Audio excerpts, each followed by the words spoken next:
everybody. Welcome back to Get in the Trunk.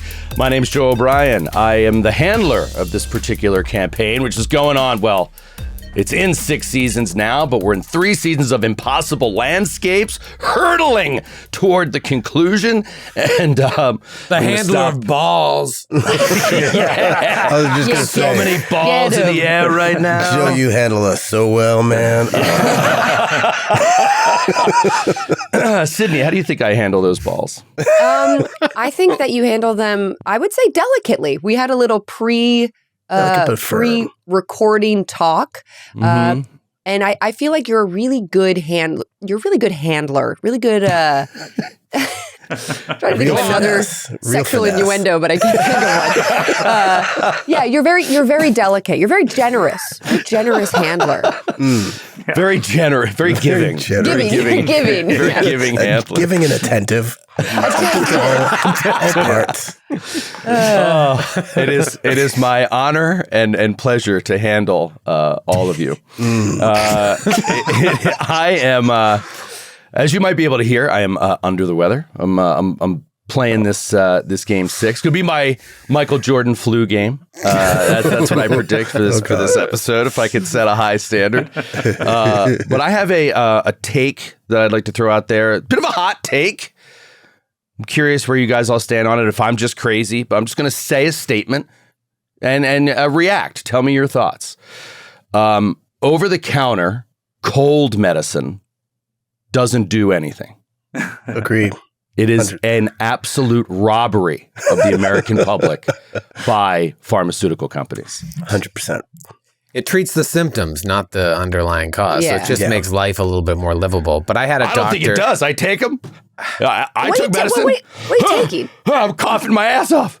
Dayquil. Terrible. Dayquil's a lie. Yeah, not Dayquil. Dayquil's an absolute lie. All right, so which ones do work? I don't take them anymore because I had a doctor told me, he's like, actually, you should just suck it up because the cold medicine delays the sickness. But I was way into Tylenol cold to the point where like I had Tylenol cold and a kombucha and I would feel like $1 million the next day. And if you take the PM at night, forget it. The night ones, I don't even know if they make it anymore. No, I don't. They certainly don't sell like over-the-counter Tylenol PM anymore. I'm 99% sure because like, I mean, all that is sleeping pills. It's not a cold remedy. My dad was like addicted to it. Basically, he needed it to sleep every night. You know, it's scary. What about Sudafed? Because you can't just straight up get that off the shelf. They keep that locked up. That gets me all that's weird. Up. It's like is that a cold remedy or an allergy remedy?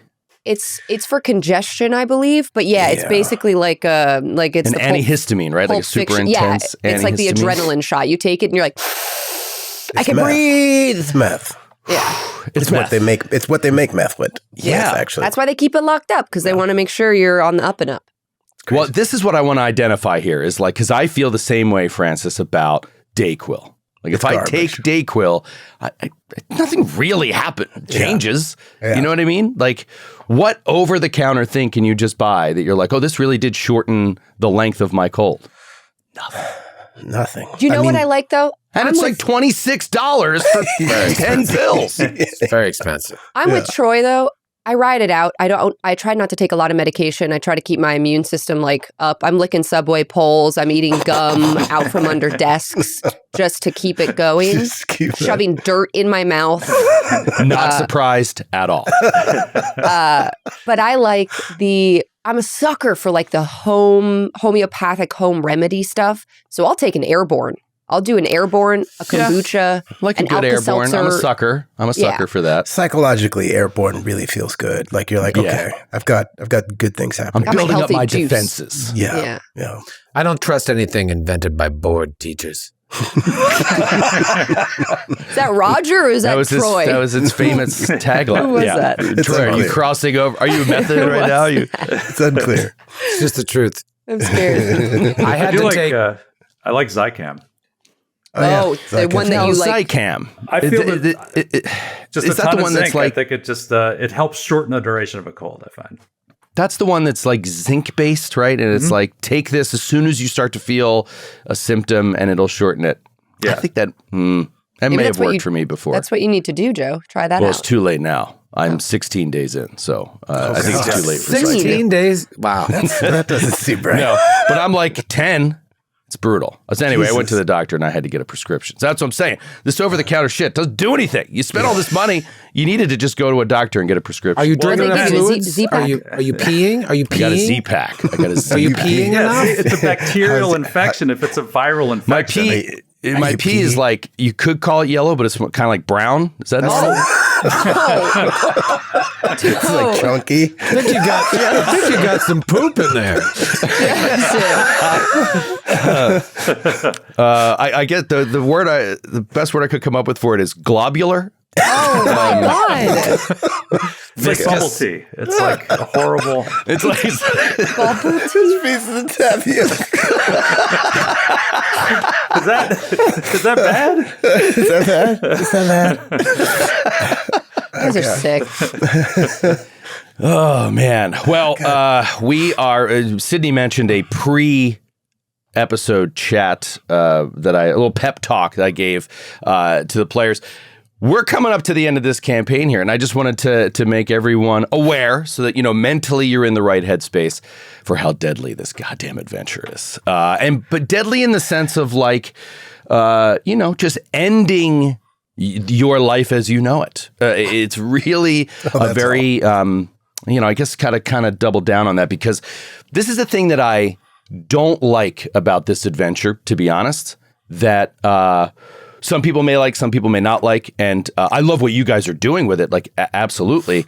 But one of the reasons I love Delta Green is because it is based in the real world. And in a way, right? And I like that. Of course, there's these threats of the old gods, et cetera, threats of alien forces doing X, Y, or Z, but they're always so far on the periphery and so ununderstandable that the real drama for me and the real impact session to session comes from the bonds, the relationships, the law and order, the powers that be of American law enforcement, stuff like that. I find that all very interesting sandbox to play in, and you guys do an excellent job in that.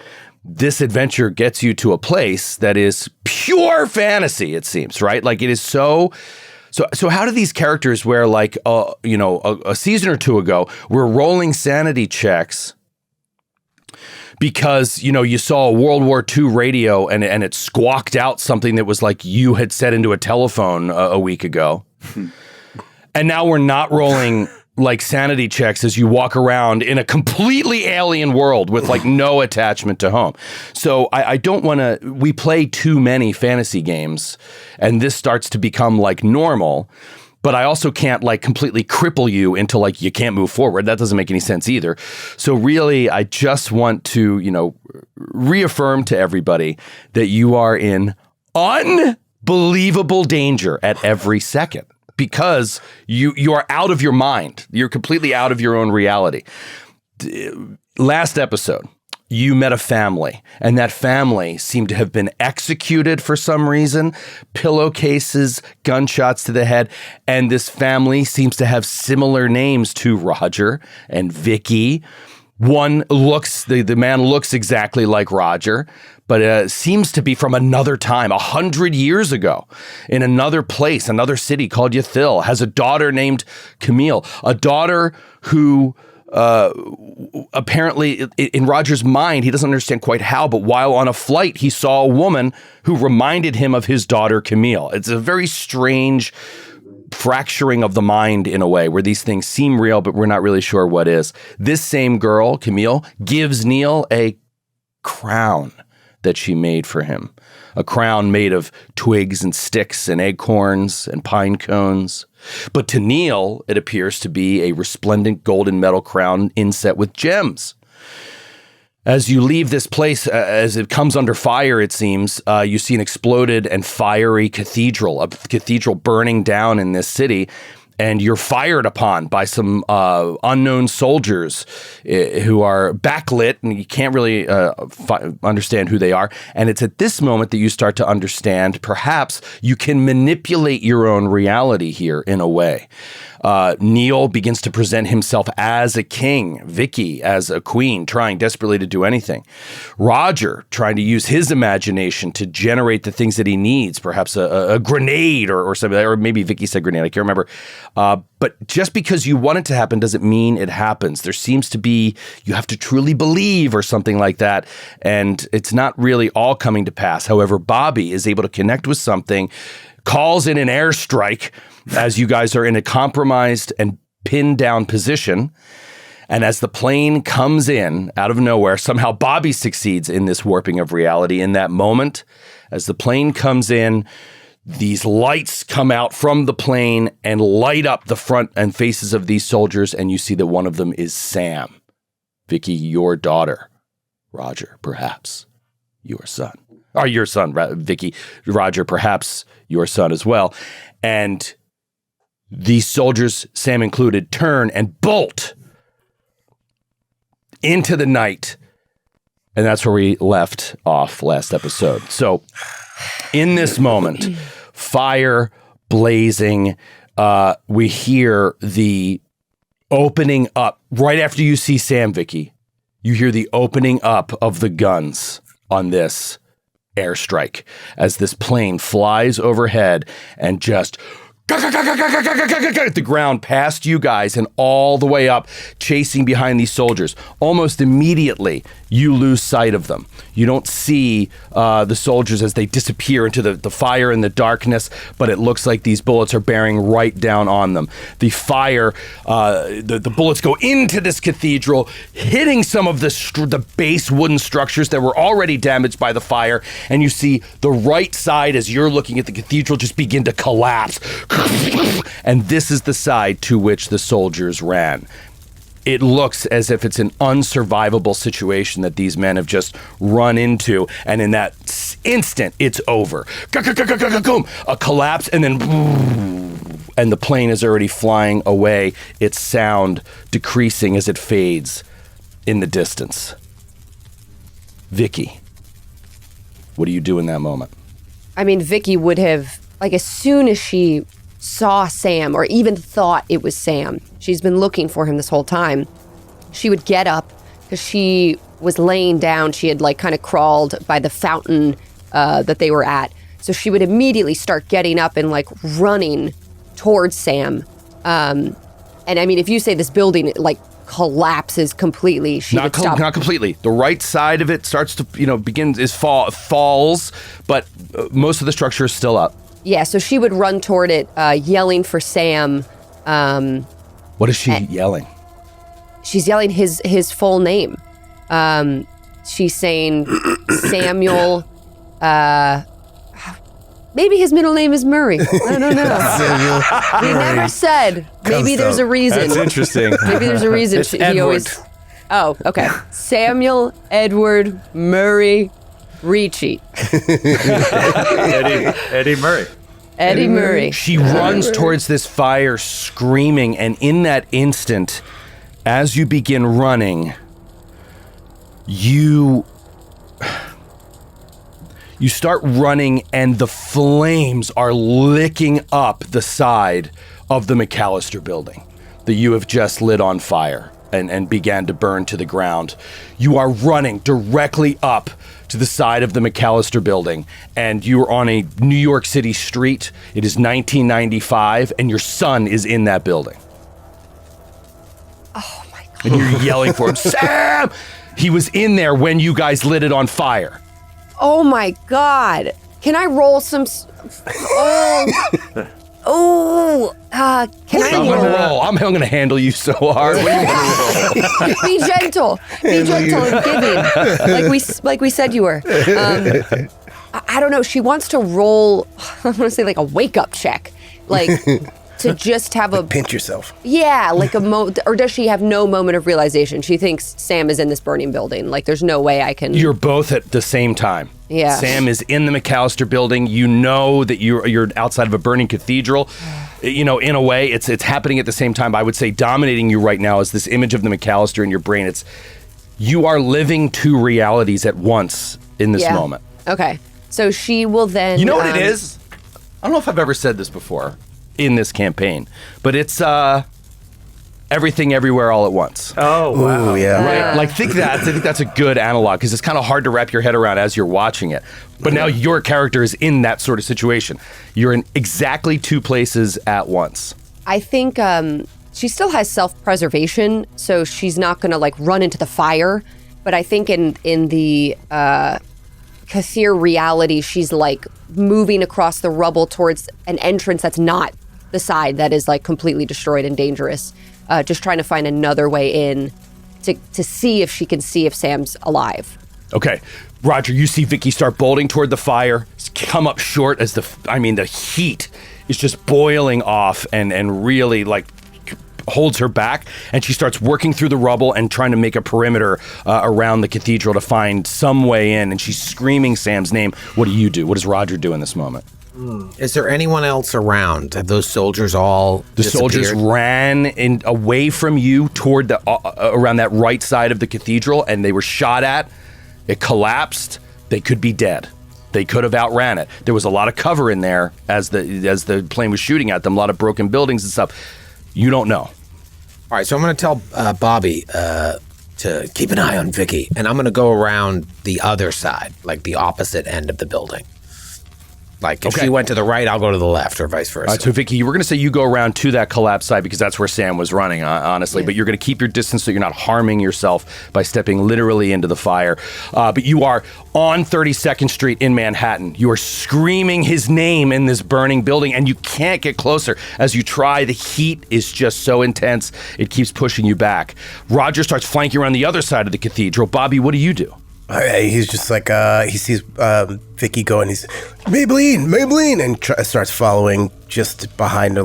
He's not really sure what she's seeing, right? He's just why would he know? Yeah, I'm what? He's you just called in an airstrike. It was effective. Yeah, it got them away, and all of a sudden, Vicky started screaming Samuel and running toward the fire. So he's just following. Keep clear. It's unstable. Nice. What about Neil? I love how Bobby is the only one stubbornly continuing to use our code names. I love it. France's commitment to Delta Green is inspiring. Trying to hold it together. It's got a real air of authority. If you call me Maybelline, maybe I'll come back. I don't know. Maybelline, damn it. So I think with a foot in both worlds in this sort of fugue that he's in, he's going to try to summon a torrent of rain to extinguish the fire. Oh. So Neil just puts his arms out to the sky and wishes to change the weather. Give me a sanity check. Okay. Neil is Neo. Yeah. Is that what this is building toward? I really feel that's what's happening. Wait a second. I 33 over 25. 33 over 25. Okay, give me a POW times 5 roll. Okay. So, you need to align your mind with this reality, and then you need to enforce your will upon it. 30 under 65. 30 under 65. Vicky starts running around the side of the building, and all of a sudden you just hear of thunder crashing overhead, and then dip, dip, dip, tip, tip, tip, tip, tip, tip, tip, tip, tip, tip, and these big fat raindrops start coming down. And all of a sudden, Roger, you're swinging around to the left side of the building, and just rain starts to just pour down into the area as a storm seems to open up above you. The moons have been completely covered over by clouds. No stars are visible anymore as an intense rainstorm starts battering down on all of you. The fire is so intense that it's fighting back with all that it has against it. You can hear the sound, the crackling of the steam as rain is pouring into this fire, but it's fighting back against it. It does not seem to be spreading. Maybe it's starting to die, but it's not going to happen quickly. This fire was super intense. But yes, you have somehow, Neil, you believe summoned a rainstorm to keep this thing in check. Let's go back to Vicky. As you keep running, this rain is keeping the fire from spreading any further off to the right, to the rubble and buildings that are on the right. There's like an alleyway to the right of the cathedral. This is the way that Samuel went. Give me a sanity roll. It's so hard because I'm like, I don't even know if I want to fail this or not. Yeah. Like, I don't know what the best thing is. This. Oh no, that's not a 1. That's a 7. 76 over 40. Oh, that's good. 76 over 40. Screaming, wailing, you take 2 points of sanity damage, seeing your son here somehow in this reality as a soldier running into certain death, and you see a clear path on the right side of the cathedral directly where he ran, where there is no fire, and you can pass through this alleyway keeping the cathedral to your left, and you feel like you're on his trail. Yeah, I would keep running then if I feel that way. She just keeps running. Bobby, do you keep following? Yeah, I guess so. Maybelline, and he looks back to see where. Like Roger's on another side of the other side of the building. He flanked around to the other side, to see what he saw over there. Is Neil in my eyesight, or is he? Where is he? Neil's behind you. You left to follow Maybelline. Okay. You got me saying Maybelline now too. Neil, Vicky's running. We gotta follow. So he just runs after Maybelline and keeps. I mean, hopefully Neil heard him. He's trying to keep everybody in sight, but he's not. Okay. He's just like Roger. So Neil, you see Vicky and Bobby disappearing down this alleyway, and you can choose to do what you want in a second. Roger, you're flanking around to the left side of the cathedral, and you see it abuts right up against a building that goes into another, like a rectory type building with no alleyway in between, or perhaps there was a collapse of some kind. You come to a very quick dead end going around to that left side. There's nowhere else to pass through, and you don't see any people. To your right, the cathedral is still burning, but it has been kept in check by this deluge of rain that's coming down on you. Are there like windows, any stained glass windows or anything nearby that I could like smash? Yeah. I do that. Okay, Just like you do a come up jumping close roundhouse to the kick. fire. Give me a con times 5 roll. You get up right up close to it. This is going to see if your body will even allow you to get close enough to bash a window. Sure, that's going to be good. That was a 39 under, yeah. Okay, so you withstand this intense heat on your skin, and you get close enough, just picking up something random off the ground, and you shatter in this stained glass window, and you can see like inside of the building. We see Roger holding up a hand as the flames are just licking against you, or the heat is hitting up against your face, and looking inside, you see broken beams and columns, pews that are all burning and on fire. Give me a sanity check. Ooh, that is a fail. 73. 73. You look within the cathedral and you're not seeing any movement. You don't see any people in there right now. You only have seconds though before the flames are going to start to hurt you. All right, so he looks in there and he starts running around to the front of the building. Okay. He starts running around to the front of the building. Neil, you see Roger swinging around. Are you going to follow? I'm going to concentrate. He feels that he has to concentrate on this monsoon. Okay. To try to control the fire. So he's going to just keep doing that. He's like chanting like Saruman in Portuguese, which is the only other language he knows. He's chanting in the monsoon as you see Bobby and Vicky tearing off down this alley, and Vicky is screaming. You start chasing after them. Vicky, you come to the end of this intersection, and there's kind of like a four-way intersection. You could go left, which puts the cathedral behind you and to your left. You can keep going straight, or you can turn right. You don't know which way they went. What does your gut tell you? Is there anything in the distance that I can see, like any landmarks in either direction, even far in the distance? Yeah, the clouds have made it a little bit tougher, but no, let's do this. This is amazing. As you are looking, the path straight ahead of you, if you keep going straight, you see a flash of lightning, and you see the unmistakable like rise of the towers of the palace, like straight out in front of you. And remember, this is where you were trying to get to. Yeah. And this is what Neil was leading you to. He was. Remember, the city was shifting and changing and moving without your without any predictive capabilities. However, Neil felt like he could find the way through the labyrinth, as it were, and he was making these checks and seemed to be proceeding in the right direction. It led him to that house with the family.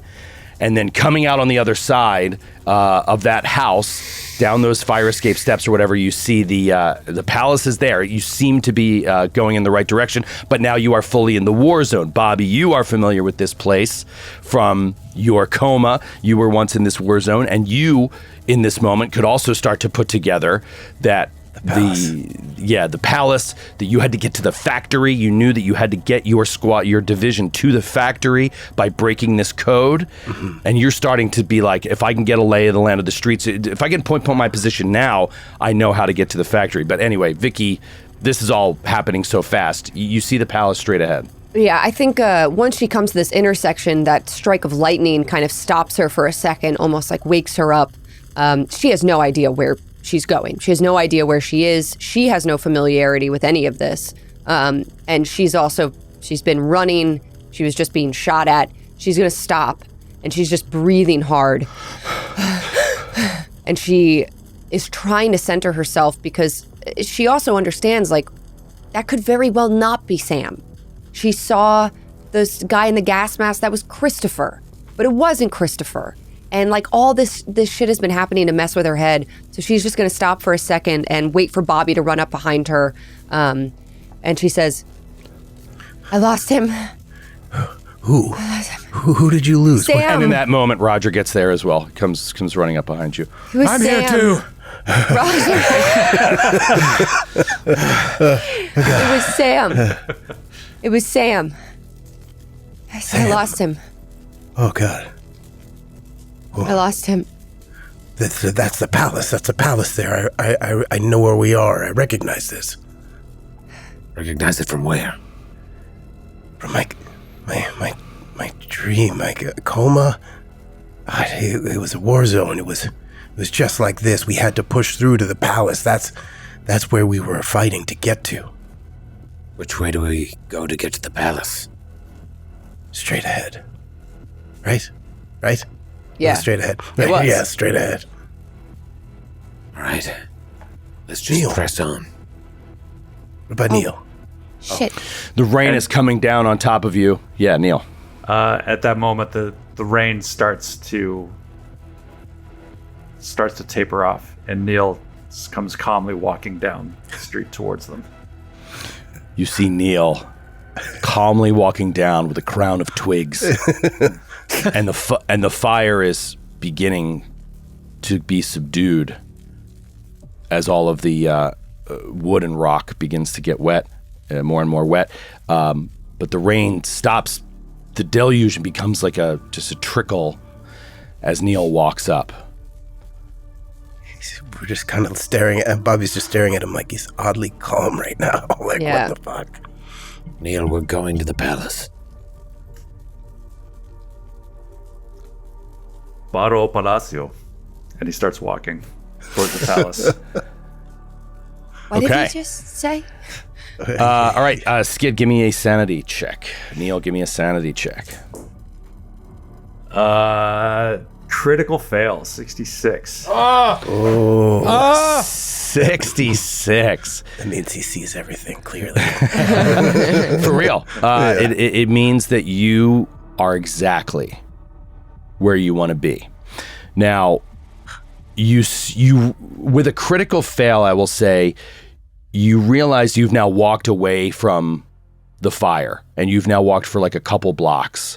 There's no sign of the 4 soldiers that were shooting at you, and you start to, Neil, with that critical fail, you start to realize that the path you were taking directly toward the palace is no longer there. And you are at the end of your ability to find the way through. The only way that you can get to this place is through Bobby's knowledge of the war zone. You've now entered fully this zone, and you can hear more than you ever could before as you came into Carcosa and into Yathil, the constant stream of gunfire in the distance. But you guys seem to be not near any of the direct combat right now, but you are definitely in the war zone. So you sort of realize, Neil, that you've come to the end of your ability to push through.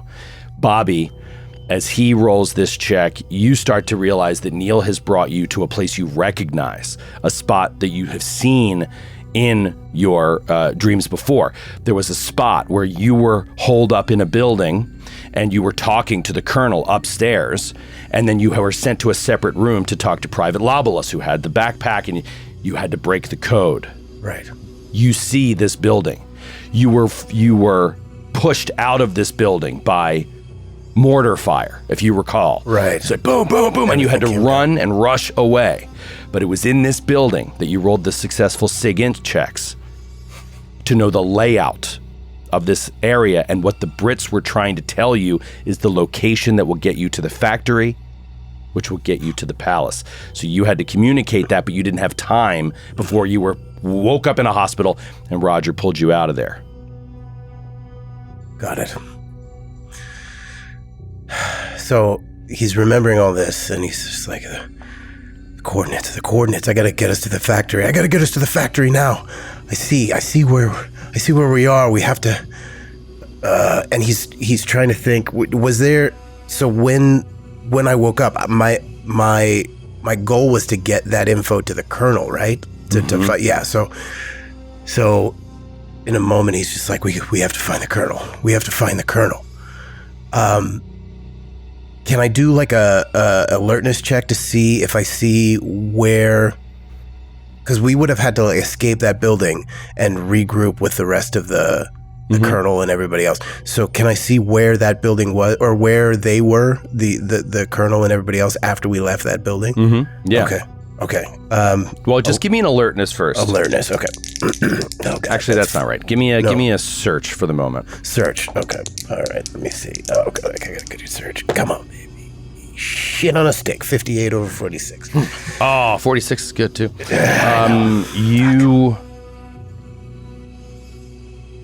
I will say the general knowledge that you get, even on a failure, is that this post was abandoned by your little platoon some long time ago.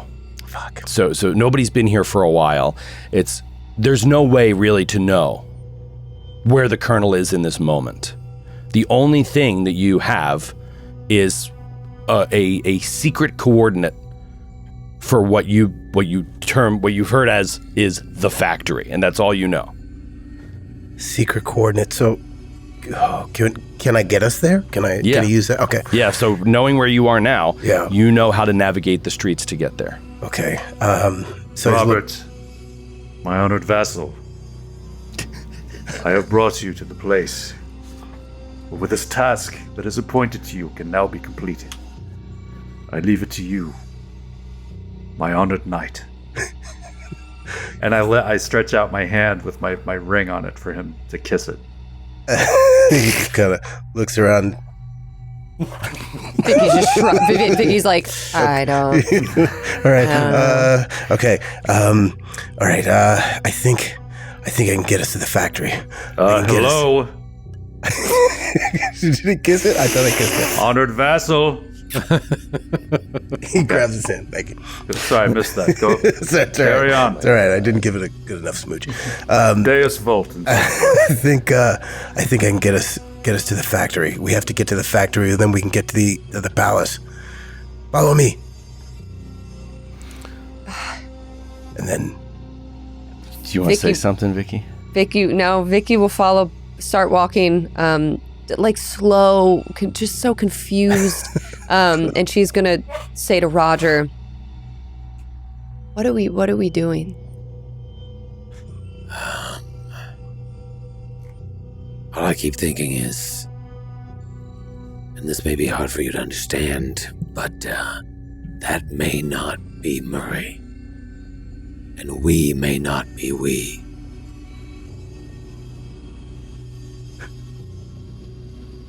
Vicky takes a pause as they're walking, looking at Roger, taking in Roger. Like, this is Roger.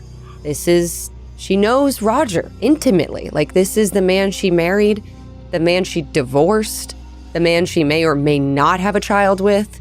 And she kind of nods. The man she may or may not have 2 children with. I thought Camila wasn't mine. Oh, really? That family of Rogier, Victoria, and Camille?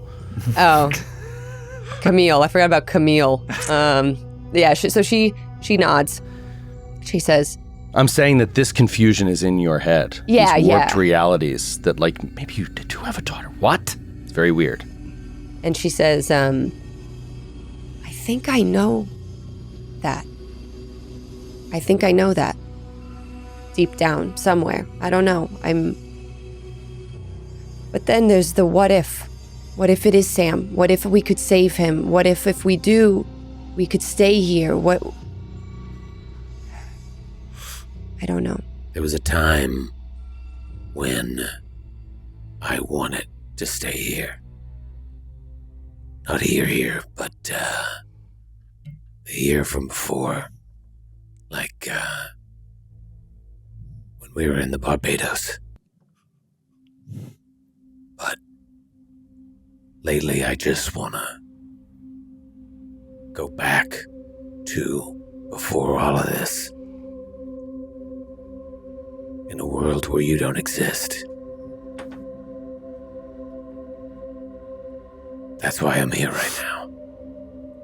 I'm not here to save you, Bobby, or Neil, or Murray. I'm here to save myself.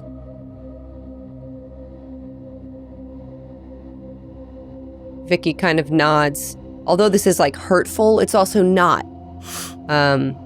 And she says, I'm here because I want to make a new world with just me and Sam. That's all that matters. And then she kind of just like rubs Roger's back, kind of pats it. And she keeps walking, following Bobby. There's an interesting thing happening here where the 2 of your agents that set out on this mission in 1995 that have suffered the most psychological trauma and have had the most damage done to their reality are now leading the way, and with confidence. And those 2 of you who have been most steady-minded, strong-minded, are following and trying to come to terms with why you're here and what you could possibly hope to get out of it at this stage. Does Abigail enter your mind at all, Vicky? Yeah, I think I was going to say it in the moment, but I didn't. When she also was living the McAllister building burning, in that moment, it's almost as if she was saying Sam and screaming Samuel, but it was coming out Abby and Abigail. Oh, cool. But I didn't want to say it in the moment because it was so complicated with the 2 worlds, but she also feels this pull.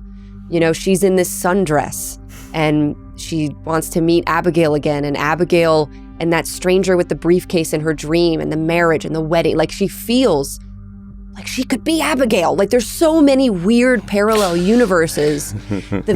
I always go back to the fucking my queen, Vic V, my queen, like that shit.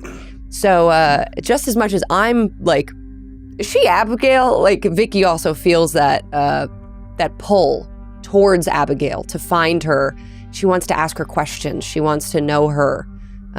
Maybe that's like her federal agent side too. She just wants to uncover the root, and Abigail feels like the root.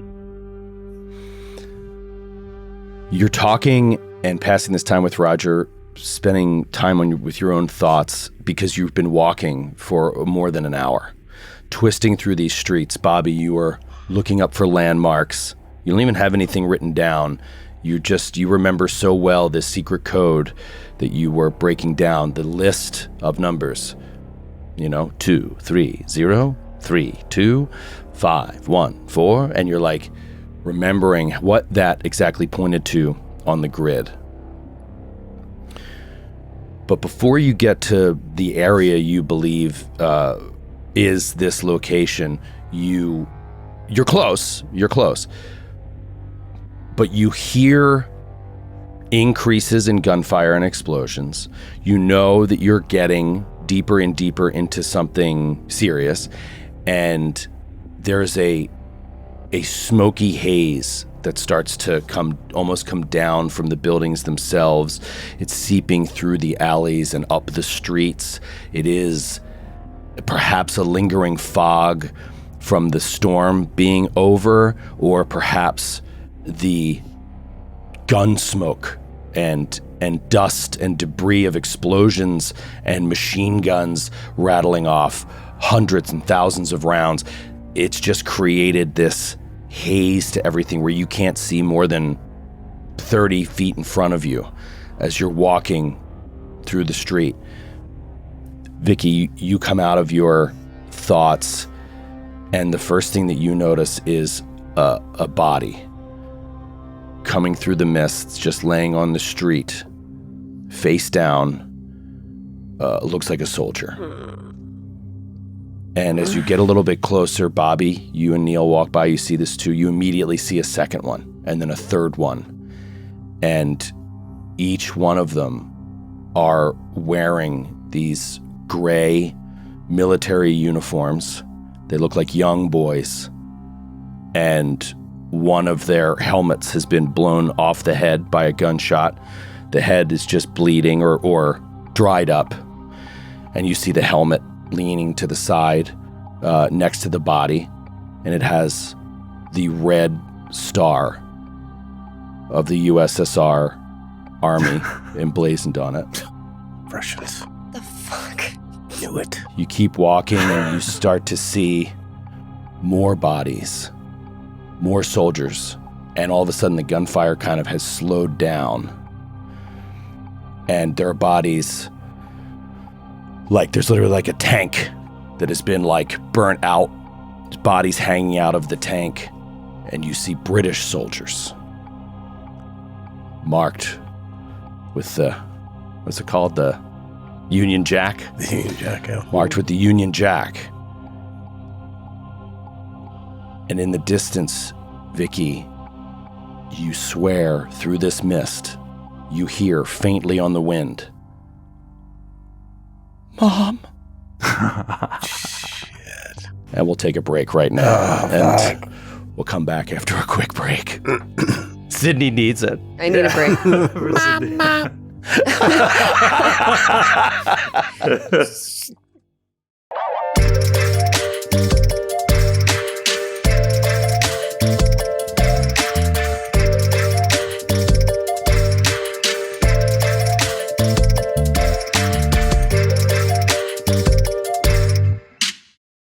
We're back. Troy has run to Starbucks in the break and gotten a massive sweet treat for himself because he earned it. He earned it by telling his ex-wife that he doesn't care about her or their child and that he's only here to save himself. Classic hero behavior. Roger's not doing too well, but I'm doing great. Yeah, it is so funny. Roger's not doing very well. Vicky's all over the place, and Bobby and Neil have never been better. Yeah, this is how life should be.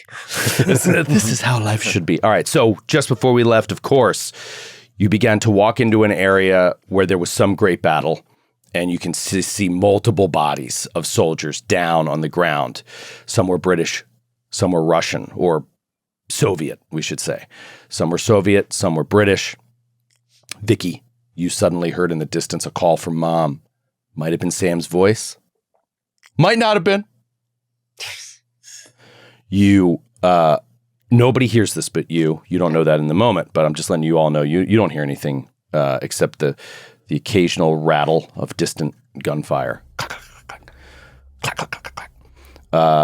Sort of had something for that, didn't I? I thought I had, like a little like, can you hear this like in the distance? It's far back there. Anyway, I'll put some sound effects in there from our friends at Sirenscape. So you continue to walk through this really horrible place, and you just see this death and destruction. And I said it before when you first arrived, but just to reiterate, seeing this, I don't know if it affects Roger the same as everybody else, but it's not a sanity damage kind of thing. It's more of like, it's kind of like melancholy is really setting in of how awful this place is, how sad it is in so many ways. Weltschmerz. Yeah. But Vicky, you hear this. Do you do anything different? Are you trying to push away these illusions as if it's not Sam and someone's trying to trick you and stay behind Neil and Bobby? Or do you try to run ahead? Or do something else? No, she's not running ahead. You know what she's gonna do? What? Feels silly, feels crazy, but she's gonna... I would like to try to use my cell phone. Okay. I would like to try to manifest my phone. I haven't been able to do it once yet with my fucking gun. But I would like to try to use my phone and call Sam. She just, as if she would like either hear his phone ringing in this world or she wouldn't. And that would be like definitive for her. It just feels safe. It's like, so used to having your phone. Like she's a human being. She's like, let me try to call him. That makes sense. Yeah. I'd like to call my son, please. And it's like the emotional you hear intensity, this, right? Yeah. Just manifest. Your natural reaction is to try to reach for your phone here in this moment and see if beyond all reason you can make this happen. Give me a sanity check. Okay. Imagine I lose like 10 sanity trying to fucking use my cell phone. Isn't that funny? I think that's what's actually happening to the whole world. Yeah, Isn't this it game is. fun? Fuck. 46 over 38. I used to be so good at sanity. You reach down into your pocket, whatever it is that you have, purse, and you pull out your cell phone. Perfect. And you can see it is there. You have manifested it, and you lose 1 point of sanity. Awesome. So your mind starts to give itself over to this reality. Yeah. Yes. Yes. I'd like to call my son. Okay. You flip it open. You go to Sam's number, and boop.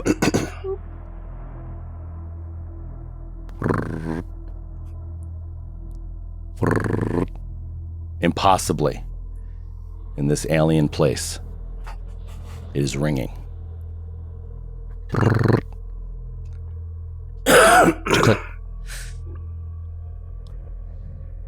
You hear a little bit of like a scrabble for a moment, and then a woman's voice. Hello? Hello? Do you have it? Who is this? Abby. Her Abigail? voice is very, very low. Oh, man. Abigail? Do you have it? Do I have what? Linz's bottle. Oh, the bottle. Do we have it? I don't think we ever got it. Did we? Yeah. Oh, we did get We it. took Yeah, we it. did. We Indiana Jones But did did, but I somebody- think Neil has it. Neil Neil has has it. it. Neil Yeah, has we it. Indiana Jones did. Yep. Oh, Neil's Yeah. Oh God. Skid brought props today. It's a hydro flask. Don't you remember it was a hydro flask? Brandon Vicky just screams. Keeps it hot and cold, whatever you need. for Oh, it's travel. a Stanley thermos. Vicky also gets quiet for fear of everyone else being like, "What the fuck are you doing?" She says, "Yes, yeah, yes." Amazing. You need invitations and a costume. How? It's the only way to get into the party. And you start to hear the same music you heard when you were talking to Christopher on the phone. There was like slowly rising music in the background, as if he was like at a party or something. You remember this? You talked to him on the phone, and you were like, "What is going on? What is all? I can't hear you." And he was acting like nothing was different. He's like, "What are you talking about?" And you could hear like the strings of a 4-piece quartet, as opposed to a 5-piece quartet, playing in the background.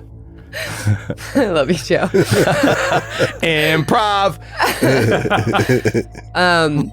So she didn't hang up. I just hear this music. It's very far in the distance, not as loud as it was with Christopher. But you get the sense that she's very nervous. Abigail. You have to come quickly. I don't know how long I can keep him safe. You have Sam. Yes. Thank you. Hurry. Thank you. She click and she hangs up. Oh, such a relief to Vicky. Vicky, clutches her phone to her chest, truly believing that Abigail is on her side. She's helping her with Sam. They just have to get that bottle to Abigail, and they'll be all able to get out of here. Okay, much better. And this is the first contact we've had with Abigail at all, right? Yes. Yeah. First direct contact. Vicky contacted her in the Dreamlands. Yeah. While in a dream, they were sitting together at a table. She spoke to her briefly.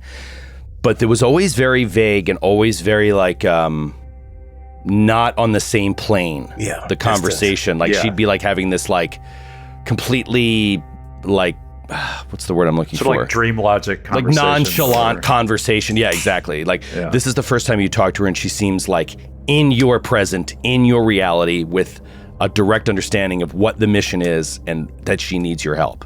Yeah. Okay, so yeah, Vicky hangs up. And everybody is still walking, and it starts to open up.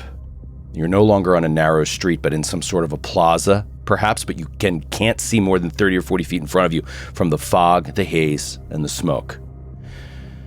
You start to hear... I'm sorry. Did you want to say anything else after you hung up the phone? I just want to give you a picture because you were moving as you were talking. Yeah, no, that's fine.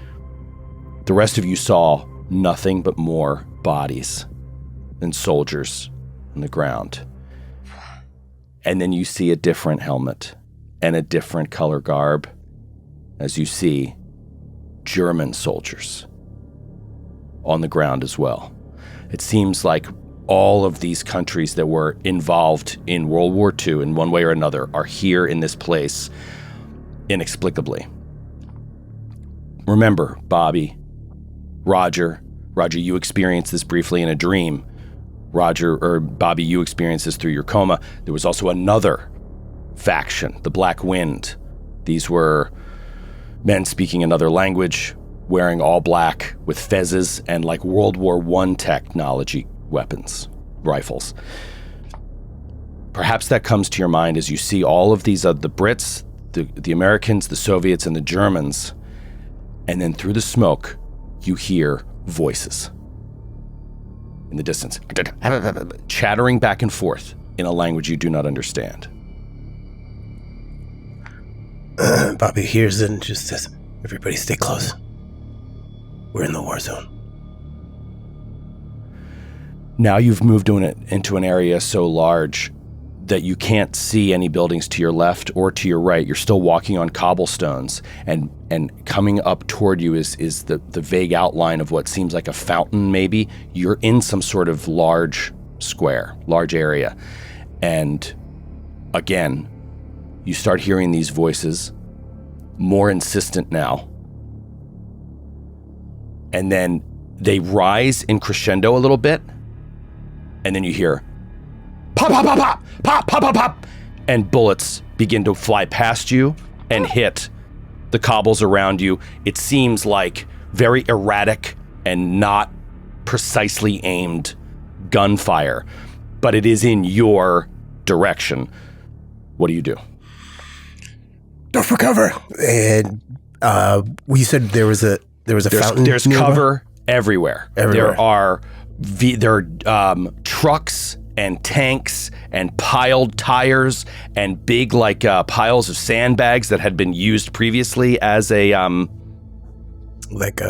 what's the word, like when you build a barrack or a like a fort, little trench? barricade, like a little trench, like entrenched. Yeah. You might even see like a machine gun that's like abandoned, right? That's just like pointed up to the sky, no ammo. But in this moment, you feel like you're being fired upon. Bobby says he goes, run for cover, and then he runs for cover. What do the rest of you do? Serpentine. Yeah, I think Vicky also like zigzags to a different truck than Bobby. Like we kind of cross paths, and then she also like ducks behind a truck as fast as she can. Okay, and she ducks behind a truck. What does Roger do?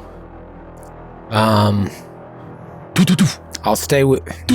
God, they're just firing at us. That's what it feels like, and you can't see them.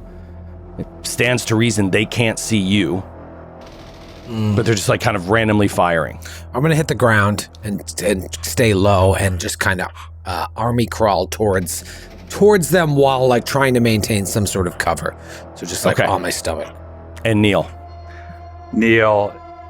is going to raise an open palm in their direction, and he's going to attempt to turn all their guns to steam. Okay, give me a sanity check. 96. That is over my current sanity. That is Safe to say.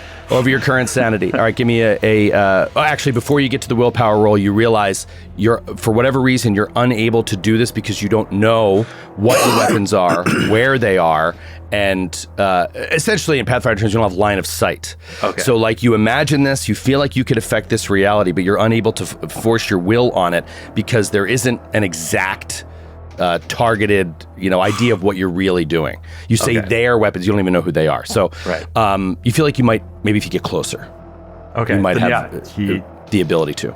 He approaches them. Do you just kind of walk out in the middle, or do you take cover? No. Jesus. Okay, give me a luck roll. Oh my God.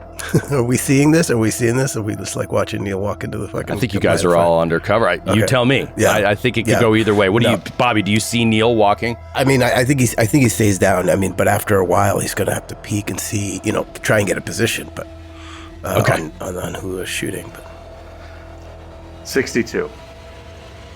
62. You are hit by a bullet.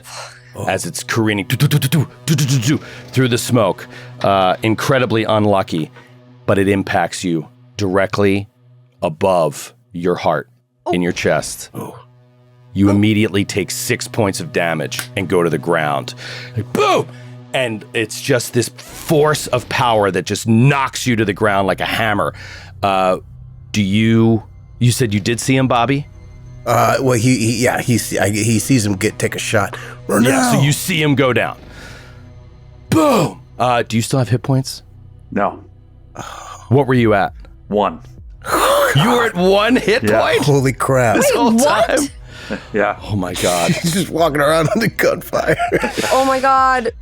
He starts to walk up to the guns and bop, bop, bop, bop, bop, bop, bop, bop, but we see in slow motion Neil goes back, hits the ground. This makeshift crown goes flying off. You hear this yelling in the distance. This language you don't understand, going back and forth. And Bobby, you yell, Mrema is down. Mrema is down. Mrema is down. Both of you Vicky, Roger, you both hear this. Roger, what do you do in this moment? You started moving toward them. You feel like you're moving toward the gunfire, and you feel safe in cover.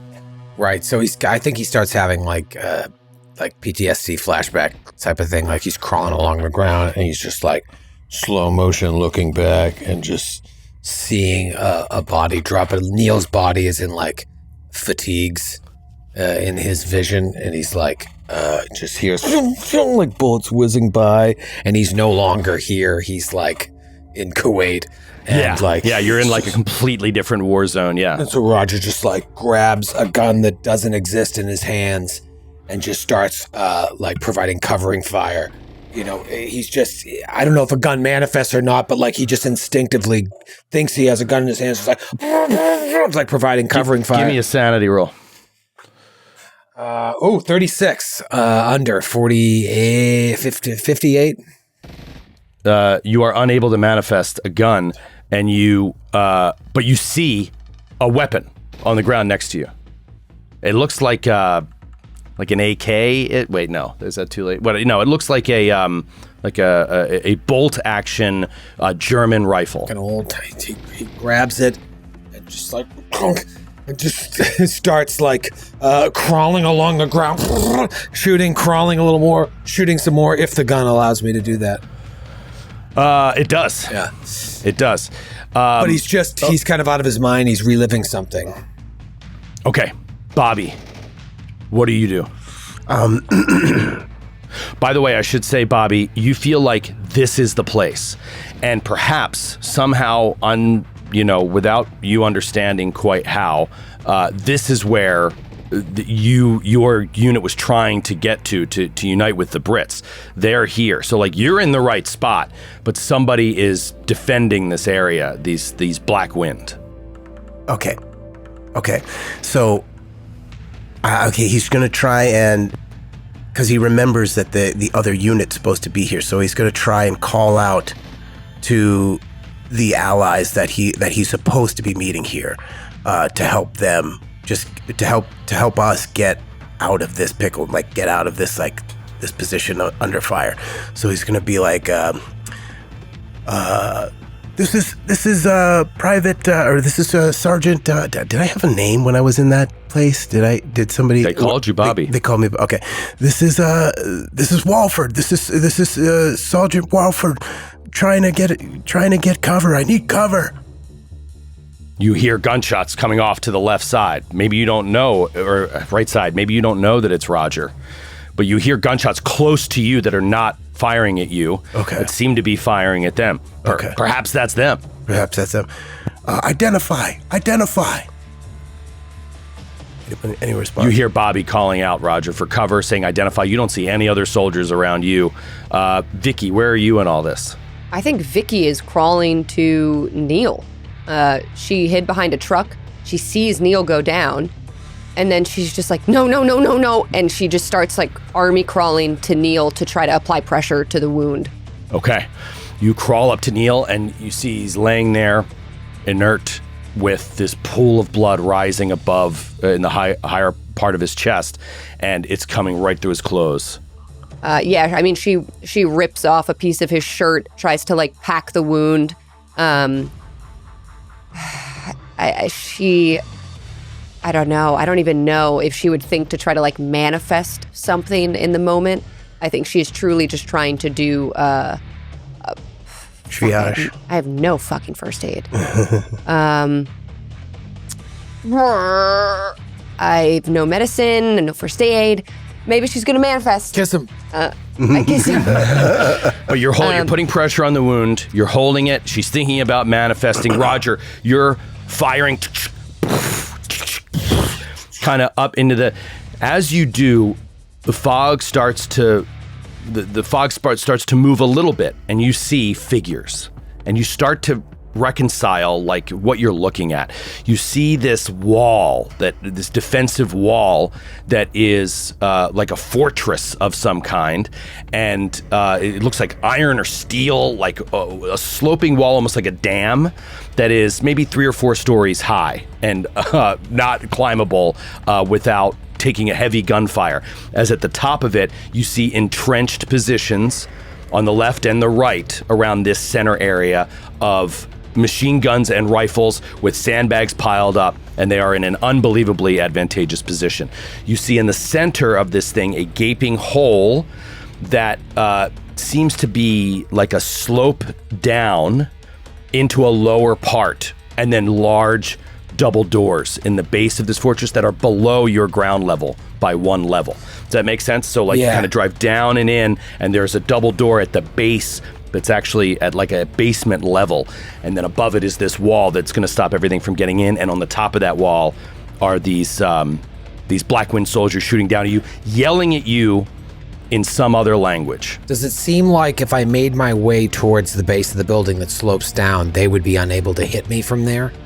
Like that would provide me with cover from their attacks? If you got under it, but the distance between where you're at now and then the actual double doors is great enough that you would expose yourself to gunfire for a good 100 feet, perhaps, before you were truly under their range of fire. So it would be super risky to do it out in the open.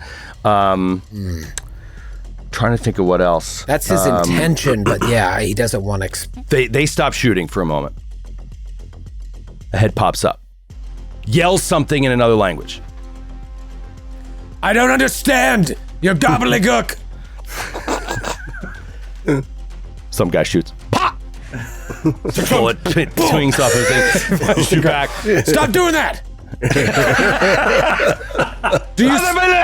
Do you speak my language? Does anyone there speak my language or understand what I'm saying? Anyone? I would say in this moment, it's very clear they don't speak your language. It's very clear that you don't speak theirs. However, existing in multiple places as we seem to do in these moments, you do know one word of their language. Nitty gritty? Nitty gritty. Nitty gritty? Do you say nitty gritty?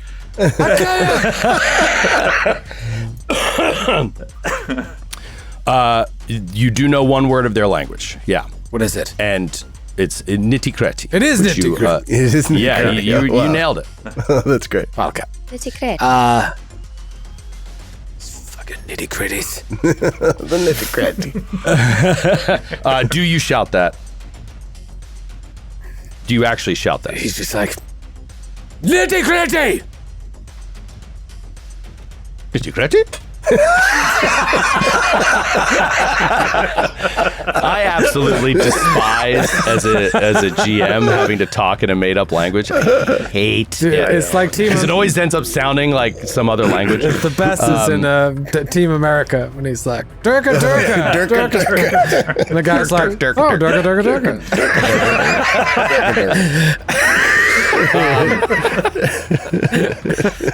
You say that, and the one head pops back up, responds something, yells something to somebody else.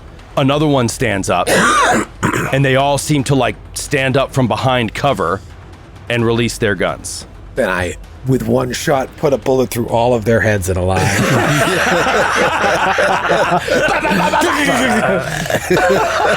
It was a hell of a shot.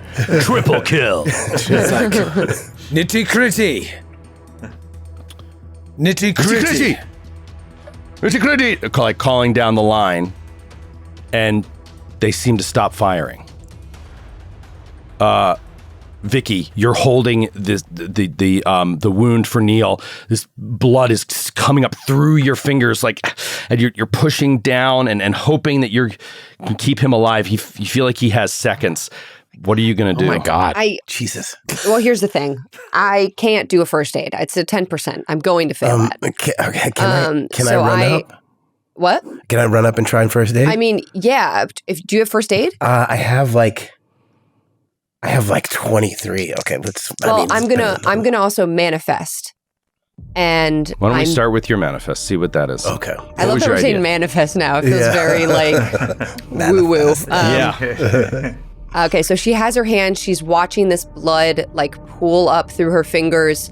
She's not like panicking. She's dealt with being shot and stuff before, but she's trying to keep a level head, and she's just trying to think, like, what would Neil do if he was here? He's been their doctor. He's always calm. He chopped that lady up in that bathroom in the apartment, no problem. And she's going to imagine that Neil is there.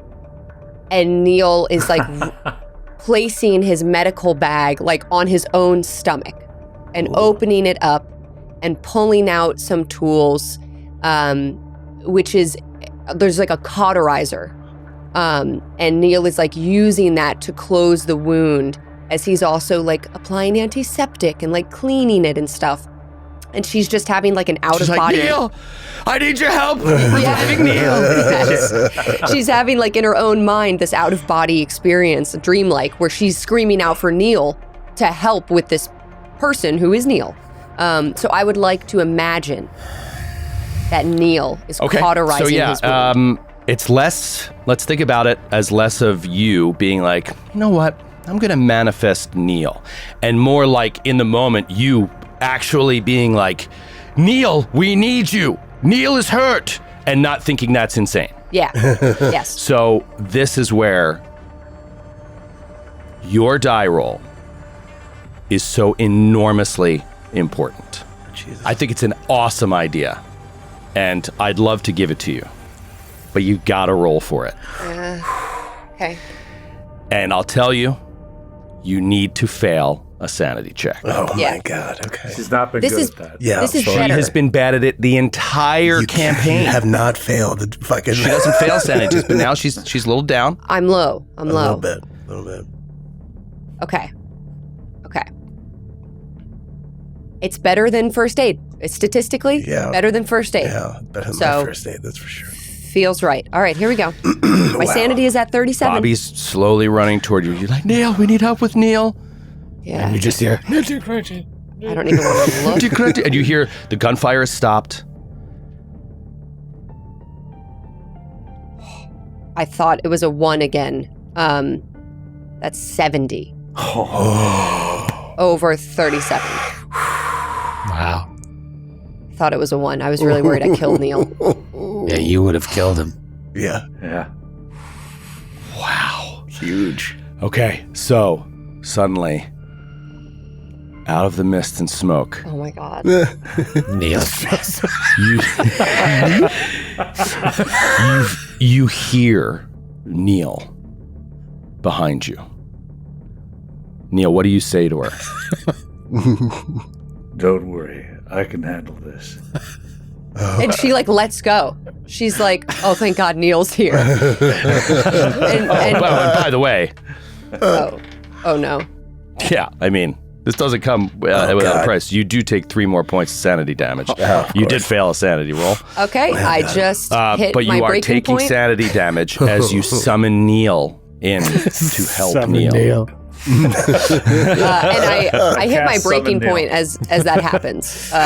She's able to summon Neil. I hit my breaking point. She lets go of Neil's body, and I'm going to have a little psychosis moment while this is playing out. No, you do not. Mechanically, you actually do not. So you mark the breaking point, but it has no effect on you because you are operating in a different world. This reality makes sense to you. You're not afeared of this. This is exactly what you expect to and want to happen. And how do I set my new breaking point? It is subtract your current POW from your current sanity, and whatever that number is your new breaking point.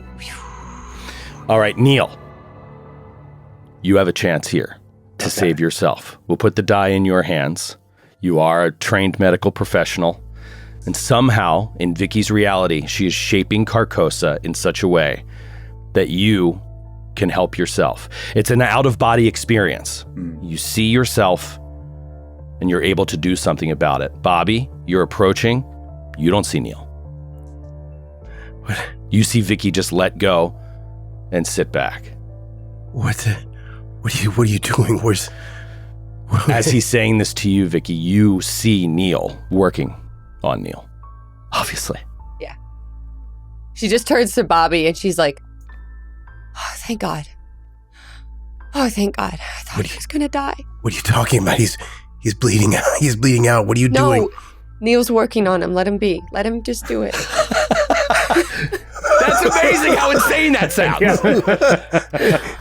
I mean, does Bobby see anything happening while You hear the yelling of these soldiers up on the wall, and now the fog is clearing a little bit more, and you can see more of them. But and Roger seemed to have, whatever he said has stopped their gunfire, and Roger has stepped out from behind cover and is like interacting with them.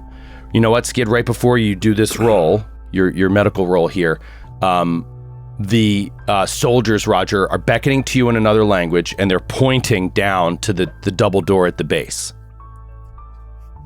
and saying, like, you're good. Roger just kind of looks back, sees two Neils, a Vicky, and a Bobby, and walks towards the doors. Bobby, you see Roger start walking right toward the fortress. Shit.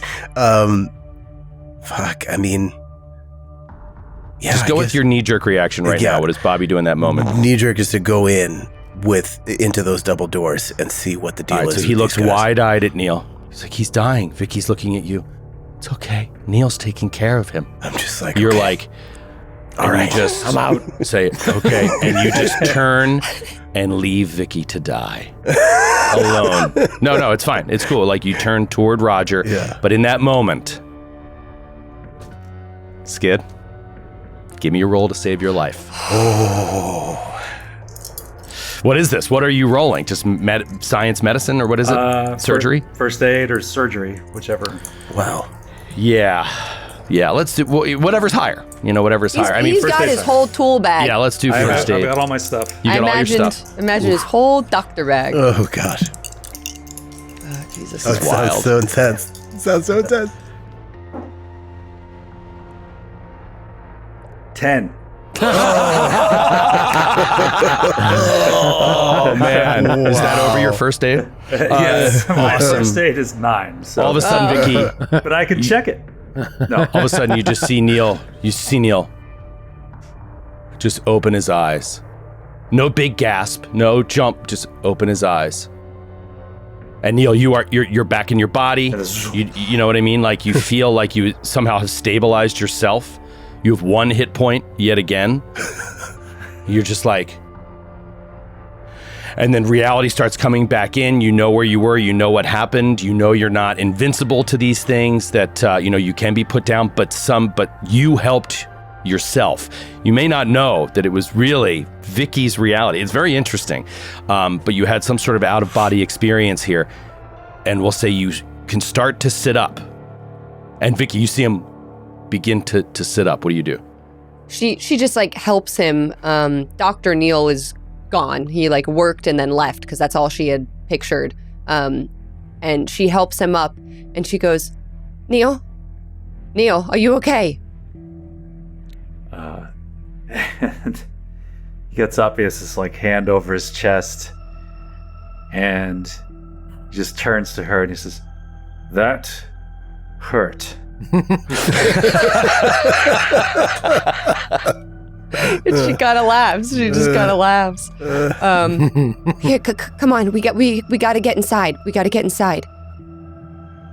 And he goes with her, and he's like, his sort of idea, because he had obviously like he had this idea that with his royal personage could not be touched by these lesser creatures. Now that's been shattered. So yeah, he's sort of reconfiguring his worldview as this is happening. He's a little bit confused, but just follows Vicky. Yeah, perhaps a bit shaken. Yeah, in that moment. Vicky, you're helping Neil along. Neil, you're walking just fine. Maybe your breathing is a little bit labored. But it feels like you don't have the actual serious physical impact of that gunshot anymore, but you are weakened by this and confused. You walk behind Roger. You're the first one down. Now, knowing your history with warfare, especially, in Desert Storm, I would say as you start walking down this wide path that goes to these huge double doors, you begin to recognize what this probably is. Most likely, this is a launching ramp for a tank. or tanks.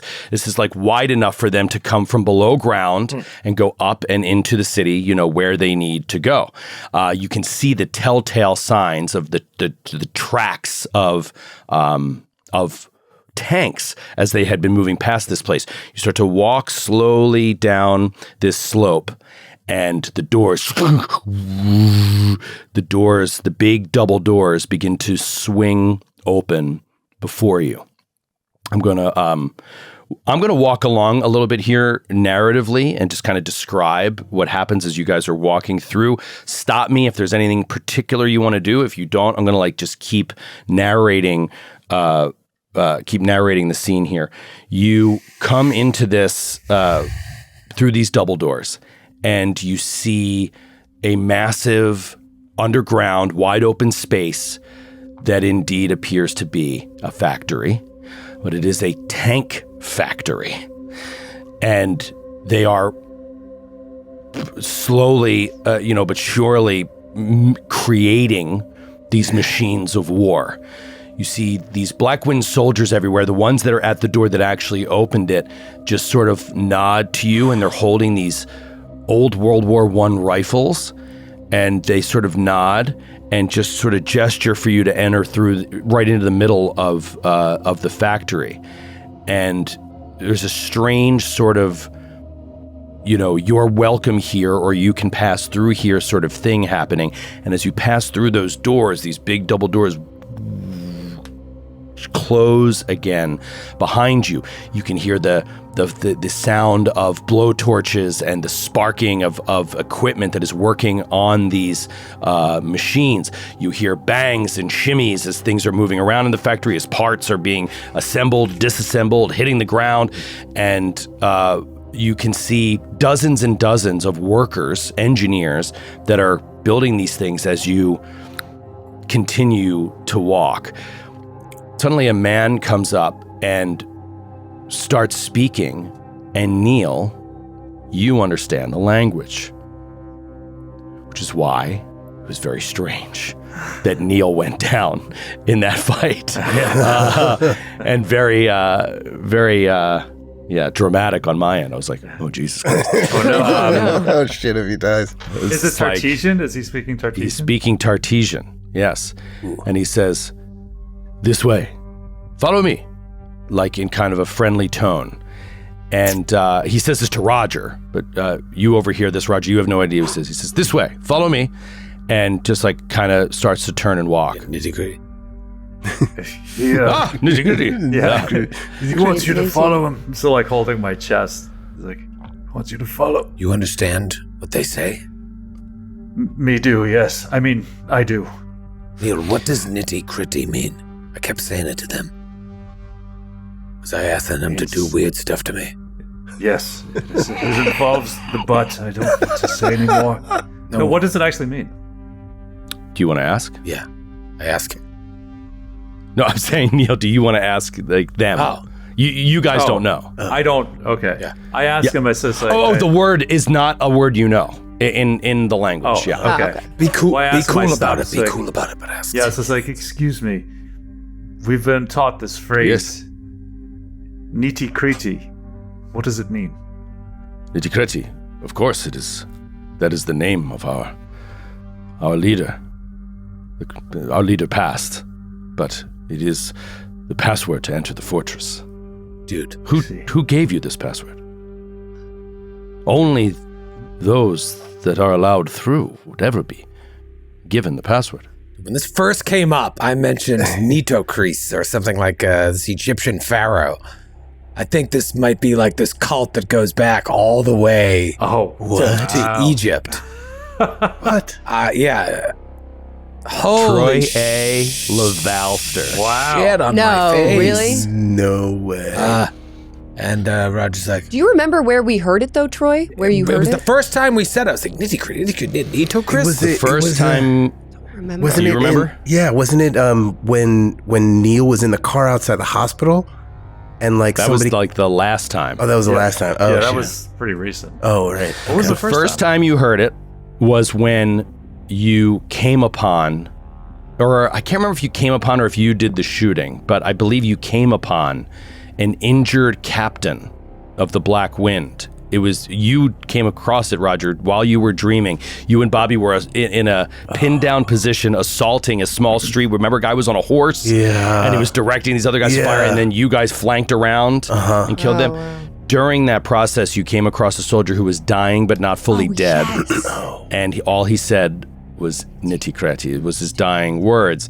And then, Roger, you heard it from the guy that you shoved into his trunk and stole his car. Oh, right. When you were telling him to be quiet, promise me you'll be quiet. He said, I promise. And then he said, nitty-gritty, like from the trunk. Target employee said it to me too, I think. Target employee said it. That's what it The was. guy at the newsstand said it when you first saw that you were under... Yeah, You I were, bet you it's escape like... on the convicts. run. Yeah, that you were on the run or realized you were about to be on the run. I have a bit of an unfair advantage, I think, just from running so much Call of Cthulhu and Masks in particular, but I feel like this could be something like the Cult of the Black Wind, and it's like an Egyptian death cult that the ruler Nitocris was the ruler of. I mean, that's just my nerding out here, but doesn't really help us in this situation. I mean, there's so much that I read in this book as I prep these sessions. I'm just like, Jesus, like there's so much strange aeons in here. There's so much masks and stuff in here. You know, like there's just, they all kind of like meld in together.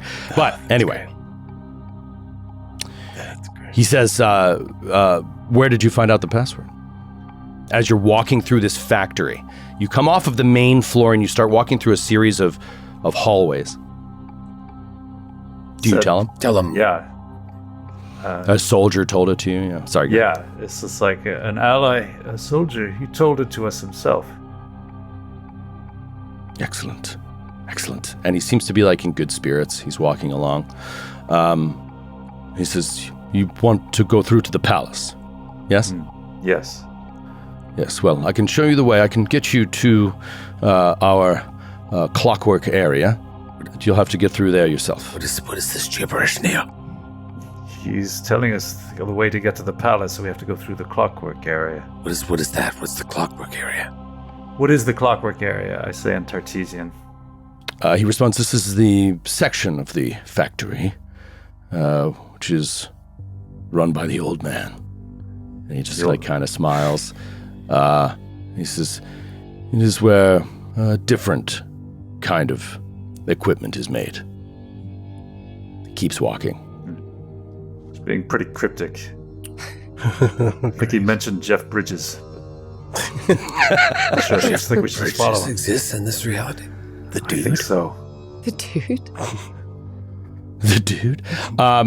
Eventually, he leads you to an elevator. He enters this elevator, beckons you to follow him, presses, and an old, like sort of like cage elevator, closes. He presses a button. You seem to descend again, couple floors. It opens. He walks out down another hallway, and as he continues, he goes into a different area. He walks up to this door that is set into a brick wall underground, it appears, and you see a sign on the side of it, Skid, that you can read from this translation journal that you had read from Michelle Van Fitz's department that says Clockwork Factory. It's a sign that it says over this door. He opens up the door, smiles, he says, good luck. And through it, inside of it, you see, let's just say, darkness mostly. It's hard to see what's in there just yet. Who walks through? Roger, I'll walk through. Roger steps in. As you step in, Roger, you hear the echoing of your footsteps as the 3 floors that you went down in that elevator. As you walk into this room, it's all pretty open. So those 3 stories are all open. There's no floors above you. It's just this like huge open, like airplane hangar size area. And in the darkness, you see figures all around you. They are hard to see with so little light, but they look like human shapes, kind of at the edges of your of this area, of this wide open area. And they're all kind of standing like this, and you get the sense that they're all mannequins of some kind. Don't seem to be alive, just kind of like standing there. But up ahead, sort of in the center of them, you see a light. What seems to be a single large floodlight that is highlighting an area, a working area, and in it is a single man, back to you, older, seems to be sitting on a stool, hunched over, and working on something. And you hear like the little sparks of a tool. Wires are running away from him to a power generator of some kind. He seems to be working on something. Roger sees him and kind of waves the others in. Walks towards the guy. When he gets within earshot, he says, "Hey, asshole. Do you understand me?" From behind, this older man, hunched, stops work. Everything freezes for a moment. He sits up and gently turns his head to the side and sets a tool down on a small, like wrought iron table, side table. You see this stool has little wheels on it. And he slides his stool, he slides his stool to the side and slowly turns to face you. As he slides to the side, you see what he was working on. All of you recognize it. Maybe particularly Neil, The little girl. Roger, and Vicky. It's a small clockwork child. Oh, Jesus. And as the old man turns and faces toward you, there is enough light brushing across him that he is recognizable to one of you. Bobby Walford. It's Mr. Kremensky. Oh my God. And we'll see you next week. What the fuck? What the fuck? My Holy shit. goodness. Fucking Russians. Fucking Russian. Oh, man. Oh, man.